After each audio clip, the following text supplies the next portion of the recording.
Whatever you're saving for, you can get there faster with our eSaver account, because you could earn this premium interest rate. It's all part of the service. Well, joining me now is political commentator Therese Arseneau. Good evening, Therese. You were there today in the thick of it. What did you make of it? Was it entirely one-way traffic against Winston Peters? It was a really interesting meeting to sit in on. The first thing that I noticed, and again, I wasn't sure what to make of Owen Glenn because there's been just some horrible rumors about him circulating. And, you know, really it came down to his credibility, and I have to say that he came across as being very credible. He seemed on top of things, and he also brought proof with him in terms of emails and phone records and a witness report. So I thought he did look credible. The second thing that I really took away from that meeting was how incredibly politically charged this is. And the Privileges Committee, you could clearly tell how the different parties are aligning themselves in terms of this issue. So, you know, in terms of Owen Glenn, yes, it was very damning evidence for Winston Peters, but it was interesting that in terms of the New Zealand First representative and even Labour MPs on the committee as well, trying very hard to sort of raise some questions about the credibility of Owen Glenn's testimony. In terms of the credibility of Owen Glenn, you would have to ask the question, what advantage would it be for him to hang Winston Peters out to dry like this, were it not true from his side of things? How's it going to serve a purpose for Owen Glenn?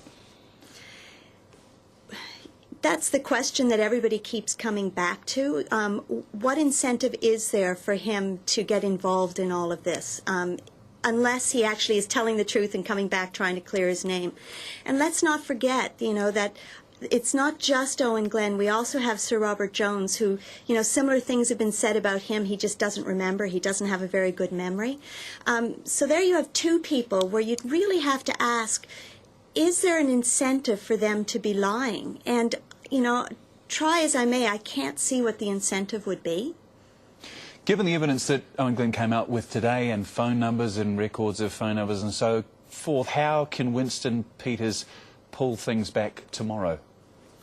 I think we do have to be careful because we've heard one side of the evidence. You always have to wait to hear the other side because typically there is a second side to every story.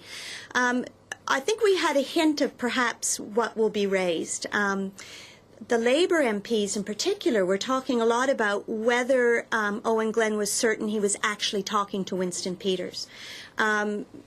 I don't know how far you can get with that because it's actually Winston Peters' cell phone number from what we can see in terms of the reports or the records. So unless Winston Peters had given his phone to somebody else, in fact it was suggested that maybe he was actually speaking to Wayne Peters, and did Owen Glenn, you know, actually hear Winston Peters say his name? I mean, I thought that sounded a bit thin. Let's look at the Prime Minister. Helen Clark has said the public's getting bored of this. Is that right, or is that wishful thinking? And how did she come out of today's proceedings? Owen Glenn did mention Labour, and in particular mentioned Labour's party president, Mike Williams, and said that he had lots of discussions with him. I think the other key thing here is that Owen Glenn is very clear that he gave Winston Peters the donation because he thought it would help Labour. So, you know, Labour is also drawn in that second way.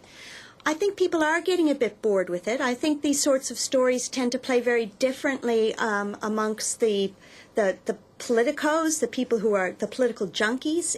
I think it does play differently in the rest of the country. But I think that's because we've lost sight of the forest for the trees. We hear about this donation, this inquiry, that inquiry. I think it's really important that we step back because the issues here are fundamentally important. It's about transparency. It's about money going where it's supposed to go. It's about money not buying political influence.